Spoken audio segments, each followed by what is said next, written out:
Third time really is the charm. After losing in the state title in back-to-back years, the monkey is off the Tigers' back as the Auburn baseball team won their first title since 2010. We'll show you how they got it done. Plus, we also take a look back at the week that was on the diamond for the CVCC Pirates, who advanced to the JUCO World Series, and the local teams in NCAA softball tournament action. It's all on The Last Call, and it starts right now.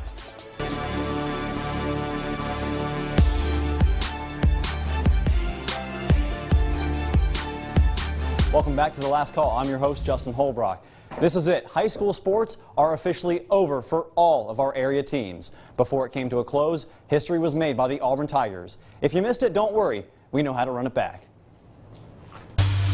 Tigers won Game 1 4-1 behind a 4-hit complete game from Brooks Fuller. Their other ace, Drew Jennings, on the hill in Game 2 from Montgomery. Top of the first, Jennings gets a strikeout to end the inning. He had 7 strikeouts on the day. Auburn threatening early. Bases loaded in the bottom of the first. Michael Fowler gets a fly out to end the inning. He would be replaced the very next inning, though. All right, to the bottom of the third we go. Garrett Morris starts the inning with a walk and then steals second base and is in scoring position. Very next pitch, Griffin Speaks lays down a nice bunt, but he not just lays it down, he gets there safely, so the runners are on the corners with no outs. And up at the plate is Jackson Arnold. He's got the highest batting average on the entire team, and it's not a hit, but it gets the job done. It's a sac fly to right field, and the Tigers take a 1-0 lead. And let me tell you, runs were hard to come by in this one, so the dugout fired up about that one. Still 1-0 in the sixth. Big moment here. Runners on third and second, and Drew Jennings gets a strikeout to get out of the inning unscathed. Auburn only 3 outs away from winning it all. A grounder over to Arnold and gets it, but oh no, the throw goes wide right, and the runner gets to second, so the tying run is on second base in the 7th inning. A bunt against the runner to third, and so here it is. Tying run 90 feet away, a grounder to Tanner Jones, and he throws him out. Auburn wins its first state championship since 2010, and 15 seniors go out on top, while Jennings goes out on the bottom of a pile after pitching a complete game, 3-hit shutout. Coach Semo, I give everything to him. He's been there since I was in 8th grade, and that means everything. I mean, my parents have started me since I was 4 years old, and this is the biggest thing in my life right now, and I'm just so proud. I thank them so much. I love them. It was probably one of the best games I've ever seen him pitch. I knew he was going to pitch good going into it. He was going to let his defense work, get the ball on the ground, and I had no doubt that we were going to win that game. When they say third time's the charm, they really mean it. There's no better feeling, honestly. When you play for something more than just the game, you play so much harder. And for that dude right there, you can ask anybody on our team, we will do anything for him. We can call him whenever and he'll give us the best advice. He's there for us all the time. Oh, unreal. I mean, there's 15 of them, which is the largest group I've ever had. And to watch them grow together from 8th graders, because I get to watch them from 8th graders on, so I've been with them for 5 years. And I don't really look at them as players. They're more a part of my extended family. And I'm so blessed to have great kids that I can count on, and that they do things that teachers compliment me on my kids, which is that's more moving than anything else. Congrats to the entire team. Talk about resiliency, losing the last 2 years and then winning it this year. In Georgia, the Callaway Cavaliers hosting Benedictine in the 2A semifinals. Cavaliers making their second semifinal appearance in school history. Chandler Lott on the hill for the Cavs, gets a strikeout here in the first inning. LaGrange College commit Garrison Gunby walks the bases loaded. Braylon Mitchell hits a grounder to shortstop. Could be a double play, but he bobbles the ball and the run scores. 1-0, the Cavaliers are up. Gunby walks home a run on the very next batter, and the Cavaliers go up 2-0. In the third inning would get blown wide open after this. Bases loaded, still 0 outs. It's a 2 RBI single from Trent Shepard. That makes it 4-0 Callaway. They add 4 more runs in the third inning to go up 8-0 and win 10-0 in a 5-inning run rule. Cavs lose Game 2 7-0, so we had a decisive Game 3 at Callaway on Tuesday. Walt Stewart gets the start, and it's a rough one. Top of the first, runner on third, and the ball gets away from Chandler Lott. A run scores for the Cadets, and it's 1-0. Top of the second, Stewart overthrew a would-be double play to score another one, and then this wild pitch allows 2 more runs to score. It's 4-0, and all of them were unearned, and Stewart is taken out of the game. Same inning, Wesley Marchman comes in to pitch. Jacob Marketon gets it down in left center. 2 more runs come in to score. Cadets up 6-0, and they only have 2 hits on those 6 runs. Things would only get worse. We go to the top of the 5th inning. 10-1 Benedictine. Marketing comes up big again, smacks a single. Andrew Eberwine hustles in from second base. Trying to get the run out at third is the catcher, but the throw skips into the outfield. Another run scores, and it's 12-1 Cadets getting out of hand. Callaway hoping to get a rally, get something going. Kyle Campbell hits it to right off the glove of the outfielder, and that brings home Chandler Lott and Trent Shepard. Cavs make it 13-5 after 5 innings, avoiding a run rule, but that was about the only good sign, and the rally would come up well short. A ground out, and the Cadets advance to the state championship. Callaway season comes to an end. Here's Dusty Hubbard.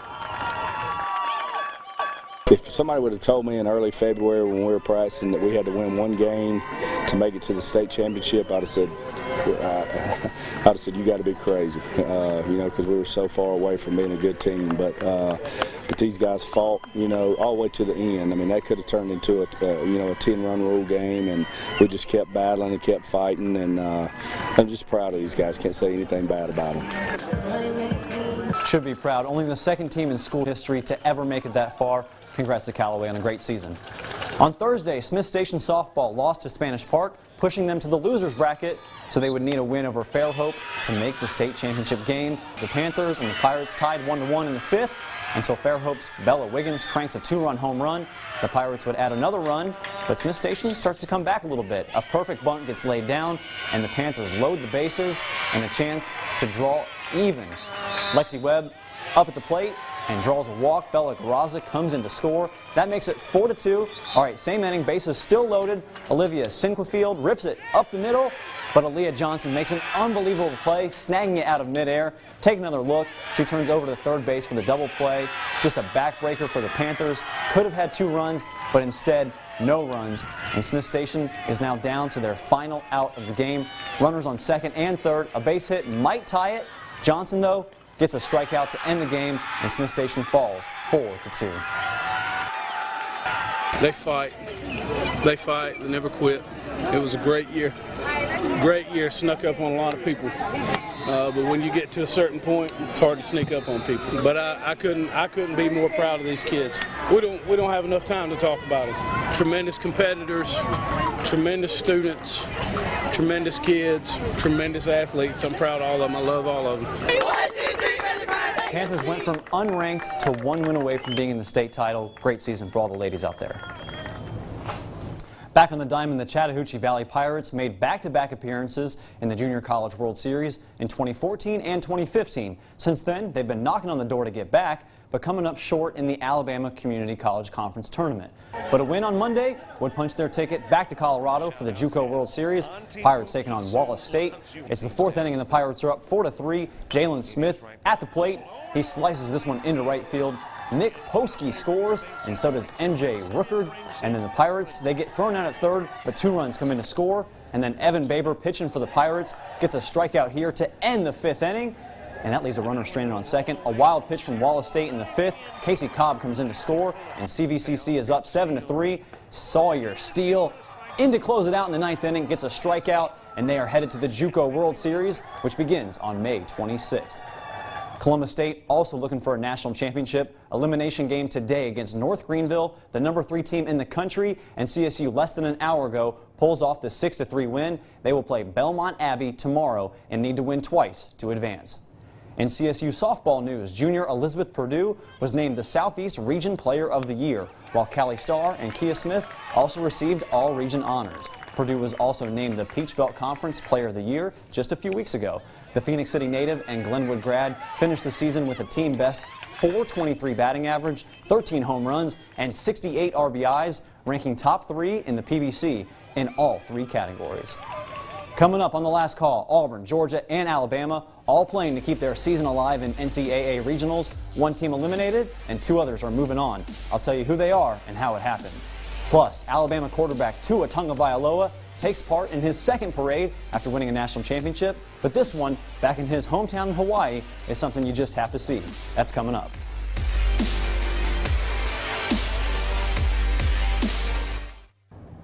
This week kicked off the NCAA softball tournament with every single SEC team making the cut. Auburn came in as a 2 seed, while Bama and Georgia both hosted regionals as a 1 seed.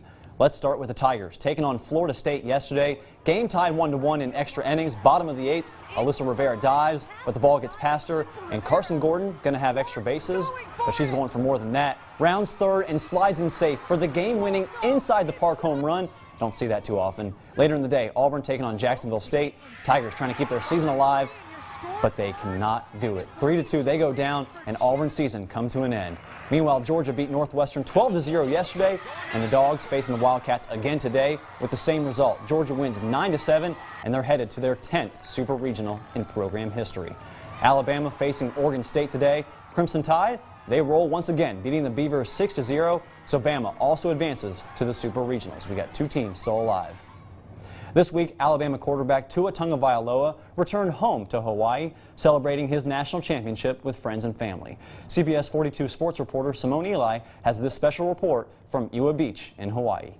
Yeah, guys, it's been a day of celebration for Alabama quarterback Tua Tagovailoa. Fans have traveled from all over the country just to see him and get his autograph. It's been an incredible day, full of tradition, full of family, friends, and fun. Check out some of the sights and sounds. Let's give it up for the one and only Tua Tagovailoa. It's not for me, it's for everyone who supported me. I just like to thank everyone for coming out, I mean, the support system that we have here in the community is amazing.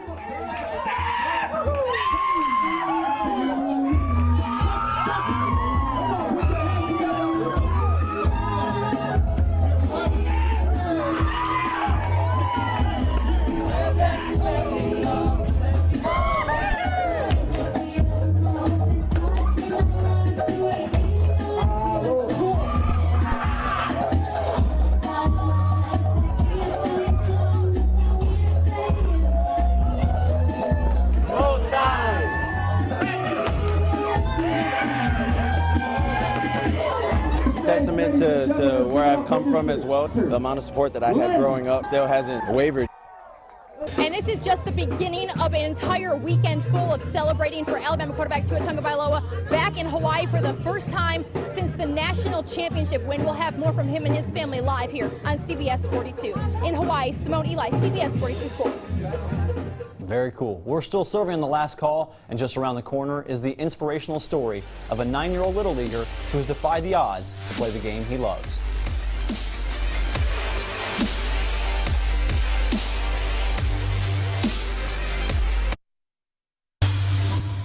Welcome back to Picks of the Week. I'm joined once again by Jack Patterson. What's good, party people? Still in first place, but that's Brendan now, right? No, that's Brendan. Yeah, that's right. We went 8-0 last week. Come on, man. That's our problem for sure. Yes. All right, this week it's all racing. We're doing the Monaco Grand Prix, we're doing the Indy 500, and the NASCAR Coca-Cola 600. All right, Jack, I'm going to let you start. Let's do Monaco first. All right, Monaco first. I'm going to go with Lewis Hamilton, and I'm going to go with Sebastian Vettel. Okay, I'm taking Sebastian as well, and I'm also taking Daniel Ricciardo. Okay, over to NASCAR. Who are you taking? NASCAR. I'm going to go with the 2 people that I picked for the All-Star race, Kevin Harvick and Kyle Busch. I don't know how you pick against Kevin Harvick. He seems to be winning everything, so I'm going to take him. Also taking the 22 car in Joey Logano. And to round it out, Indy 500, it's the 102nd time.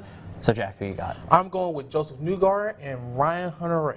Okay, so I'm taking Helio Castroneves, and I'm also taking Will Power because that's a great name. If your name is Will Power, you should probably win a race. He's a former IndyCar champion, so he's actually really good. So we're also doing the SEC baseball tournament being held in Hoover, Alabama. Who you got? Strongly consider taking Florida here, but I'm going to go with the hot team. I'm taking Georgia. Wow, I don't know how you pick against Florida. They've been the #1 team almost all season, so I'll take the Gators. All right, and we also got our personal pick. Where are you going?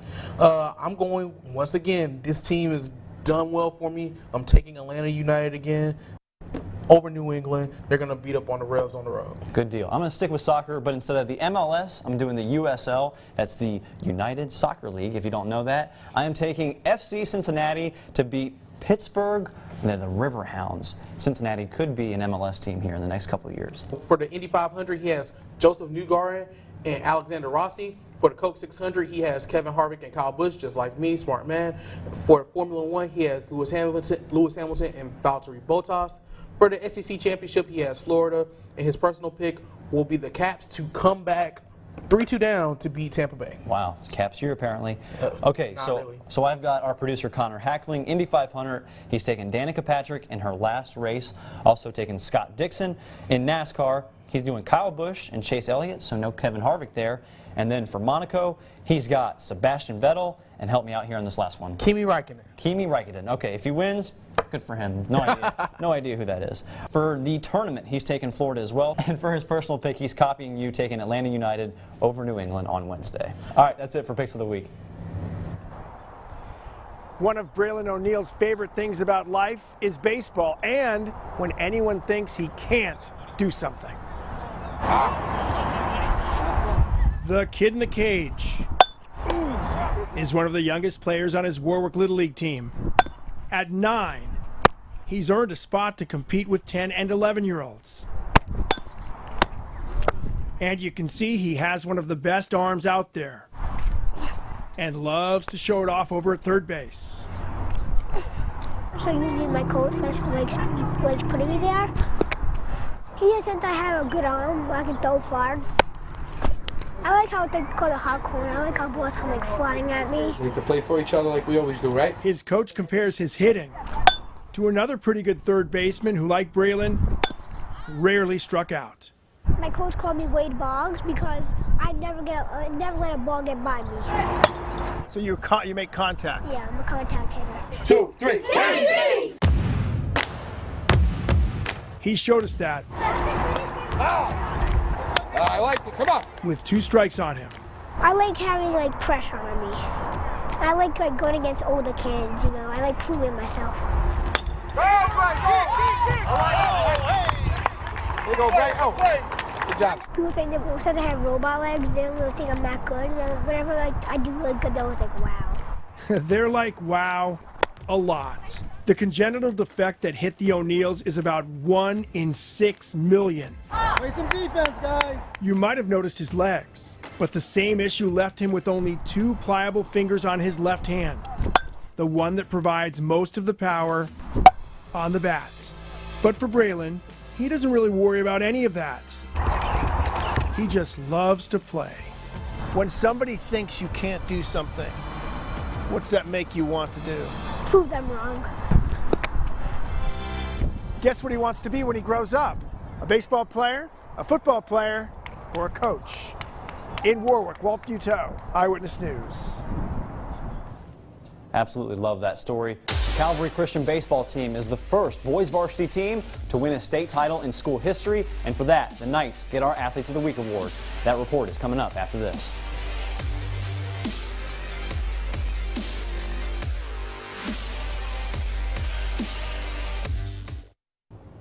The Calvary Christian baseball team has done something no other Knights team has ever accomplished. That's why News 3's Carlos Williams went out to Calvary to present the team with our Athletes of the Week award. The Calvary Christian baseball team and head coach Steve Smith went into the GIC AA State Championship Series against Covenant Academy, thinking they had little chance of winning a state championship, mainly because of injuries. But led by mostly underclassmen, the Knights beat Covenant Academy 15-2 in Game 1. And our cameras were also there last Friday when the Knights went on another rampage in Game 2, winning 15-9 to capture the school's first ever championship in any sport. It was awesome, especially being a senior and having to go through these last 3 years where we came up short, whether it be losing the semifinals or finals, to finally my last year be able to actually get this thing done. It was amazing. I had to sit out, but it was also fun just to see everybody come together, especially the freshmen that came up and played, to see how they were able to handle that. Head coach Steve Smith credits the team's ability to win a lot of tight ball games with their late season success. We had a win probably 3/4 of the way through the season where we saw our guys come through in a really close game, and then really from that point on they continued to push through, especially in those close ball games. Now this Calvary Christian program hopes there are not too many rainouts next season because their future looks extremely bright. In fact, there was only one senior on this state championship squad. We're a very, very young team, so we like what we look like for the next couple of years. We've got a really strong middle school team with a lot of those guys starting to come through, so we're really excited about the next 3 to 5 years. And so we say congratulations to the Calvary Christian Knights baseball team, the 2018 state champions, and our Cody Road Trophies and Jewelers Athletes of the Week. At Calvary Christian High School, I'm Carlos Williams for News 3 Sports on your side. Congrats to all those guys. We'll be right back after this.